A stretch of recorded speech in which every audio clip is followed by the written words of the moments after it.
Hello everyone, welcome to Anagani commerce coaching.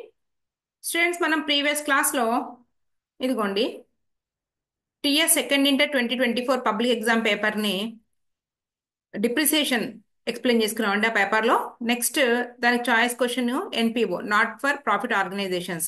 మొత్తం ఈ సెక్షన్లో మనకి 4 క్వశ్చన్స్ ఇస్తే 4లో ఒకటి డిప్రిసియేషన్ నుంచి ప్రాబ్లం ఇస్తే, ఇంకోటి మనకి NPO, not for profit organization నుంచి ఒక ప్రాబ్లం ఇచ్చారండి. డిప్రిసియేషన్ నేను ఎక్స్ప్లెయిన్ చేశామండి. ఇప్పుడు నాట్ ఫర్ ప్రాఫిట్ ఆర్గనైజేషన్ చూద్దాం. ఓకే, ఇక్కడ ఇన్ఫర్మేషన్ చూడండి ఏమిచ్చారు. From the following details prepare receipts and payments account. ఇచ్చిన ఇన్ఫర్మేషన్ నుంచి మనల్ని receipt and payment account prepare చేయమంటున్నాడు. రిసిప్ట్ అండ్ పేమెంట్ అనగానే మనకి ఇది ఒక క్యాష్ బుక్ లాగానే. క్యాష్ బుక్ లో debit side receipts, credit side payments ఎలా తీసుకుంటామో ఇక్కడ కూడా మనం చూడండి ఒకసారి. Opening balances of cash and bank అంట, ఈ రెండింటిని కూడా మనం ఎంటర్ చేస్తాము. డెబిట్ సైడ్ డెబిట్ బ్యాలెన్సెస్, ఎందుకంటే ఈ opening balances of cash and bank అంటే లాస్ట్ మంత్ లో బ్యాలెన్స్ క్యారీ డౌన్ చేసి ఈ మంత్ కి బ్రాడ్ డౌన్ చేసుకున్నాం అనమాట. అందుకని మనం టు బ్యాలెన్స్ బ్రాడ్ డౌన్ రాసుకుని క్యాష్ బ్యాంక్ రాసుకుంటాం. నెక్స్ట్ సబ్స్క్రిప్షన్ కలెక్షన్ రిసిప్ట్ కదండి, receipt debit side receipt side రాసుకుంటాం. నెక్స్ట్ ఎంట్రన్స్ ఫీజ్ రిసీవ్డ్, ఇది కూడా డెబిట్ సైడ్ రిసిప్ట్స్ అన్ని కూడా. నెక్స్ట్ కంప్యూటర్ పర్చేజ్డ్, ఇది వచ్చి మనకేంటి పేమెంట్, కంప్యూటర్ పర్చేస్ చేసి అమౌంట్ పే చేశాం కాబట్టి payment side. Tournament expenses, expense అంటే అమౌంట్ వెళ్ళిపోతుంది కదండి, పేమెంట్ కదా, పేమెంట్ సైడ్. సాలరీస్ పెయిడ్, ఇది కూడా పేమెంట్ సైడే. Rent paid payment side. Cash in hand at close, మనం క్లోజింగ్ బ్యాలెన్స్ గా ఈ 1200 రూపీస్ మనం తీసుకుంటాము క్రెడిట్ సైడ్. ఓకేనా, రైట్. అదే balance carried down broad down ఎలా చేస్తామండి, ఓపెనింగ్ బ్యాలెన్స్ నేమో డెబిట్ సైడ్ తీసుకుంటాము, ఎందుకంటే క్యాష్ అసెట్ కాబట్టి, అసెట్స్ ఆర్ డెబిట్ బ్యాలెన్స్ కాబట్టి. ఓకే, ఇక్కడ మనం హెడ్డింగ్ రాద్దాం ఏమని అంటే రిసిప్ట్ అండ్ పేమెంట్ అకౌంట్ కాబట్టి డిఆర్సిఆర్ పెట్టుకొని, మనకు డేట్ ఏమైనా ఇచ్చారేమో చూడండి, డేట్ ఏం లేదు కాబట్టి only receipt and payment account, receipts and payments account.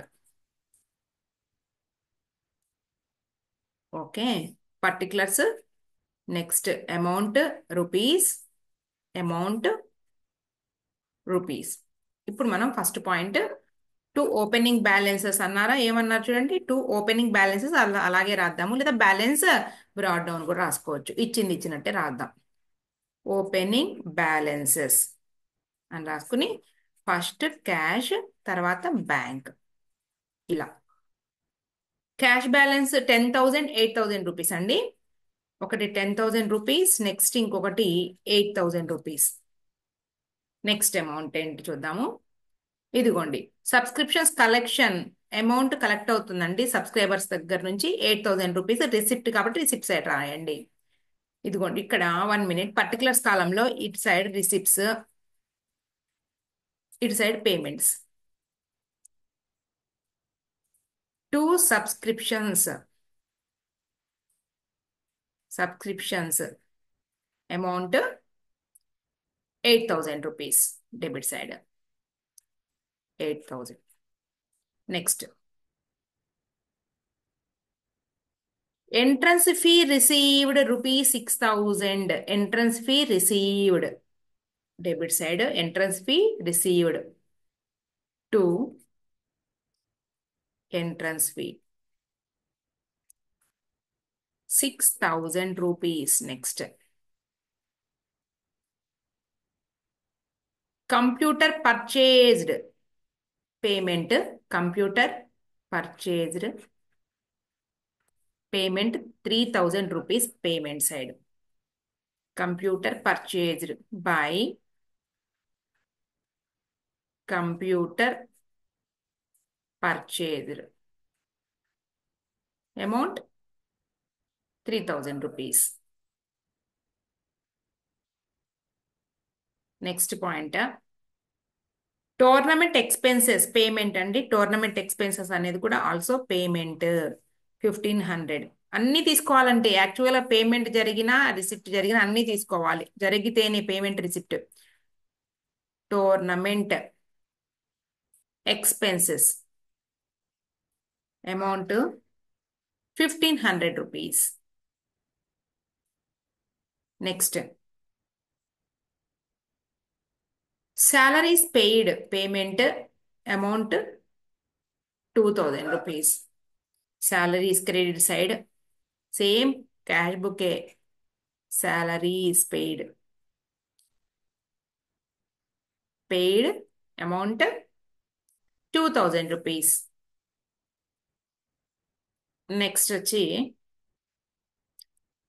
ఇదిగోండి rent paid rupees 1200. Rent paid rupees 1200 by rent paid 1200 rupees. Next by balance, closing balance అన్నాం. క్లోజింగ్ బ్యాలెన్స్ ఓన్లీ క్యాష్ ఇచ్చారు మనకి, చూడండి ఒకసారి క్యాష్ ఇచ్చారు. నువ్వు ఇప్పుడు ఫైండ్ అవుట్ చేసేది బ్యాలెన్స్. నువ్వు ఇప్పుడు తెలిస్తే వచ్చేది ఏమవుతుందంటే బ్యాంక్ బ్యాలెన్స్ అవుతుంది. క్యాష్ ఇచ్చారండి, మనం కనుక్కోబోయేది బ్యాంక్ బ్యాలెన్స్ అవుతుంది. ఇది మన ఆన్సర్. చూద్దాం. డెబిట్ సైడ్ అమౌంట్ అన్ని యాడ్ చేసుకోండి. 10, ఇదిగోండి 10, 18, 8 అంటే 18, 26, 32,000 అండి. Total amount 32,000 rupees. ఇటు సైడ్ కూడా 32,000 రూపీస్. ఈ మొత్తం యాడ్ చేస్తే 315, 4,500, 6,500, 7,700, 8,500, 8,700. అంతేనా? చూడండి ఒక్కసారి. 3,000, 4,500, 6,700, సారీ 65, 77, 87, 8,900 వచ్చింది కదా. 8,900 వచ్చింది మనకి. 8,900.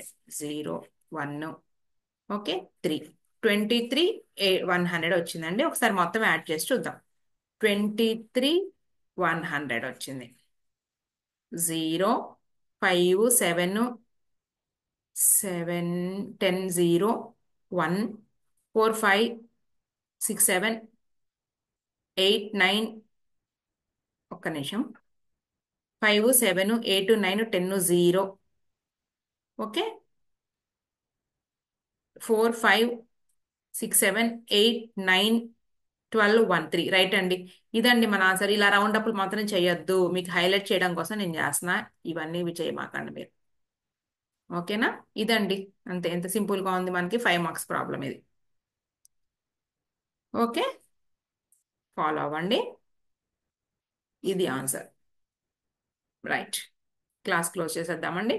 నెక్స్ట్ మనకి ఏంటంటే, ఆల్రెడీ మనం సెకండ్ ఇంటర్ వాళ్ళకి 10 మార్క్స్ 2024 10 మార్క్స్ కూడా కన్సైన్మెంట్ ఎక్స్ప్లెయిన్ చేసేసాము. తర్వాత మనకి నాట్ ఫర్ ప్రాఫిట్ ఆర్గనైజేషన్స్ లో పెద్ద ప్రాబ్లమ్ ఇచ్చాడా ఏంటనేది చూద్దాం ఒకసారి. అయిపోయిన తర్వాత నేను 20 మార్క్స్ ప్రాబ్లం కూడా ఎక్స్ప్లెయిన్ చేస్తానండి, 2024లో ఇచ్చిన ప్రాబ్లం. ఓకే స్టూడెంట్స్, క్లాసు ఆపేద్దాం ఇప్పటితో. ప్రిపేర్ అవ్వండి మీరు.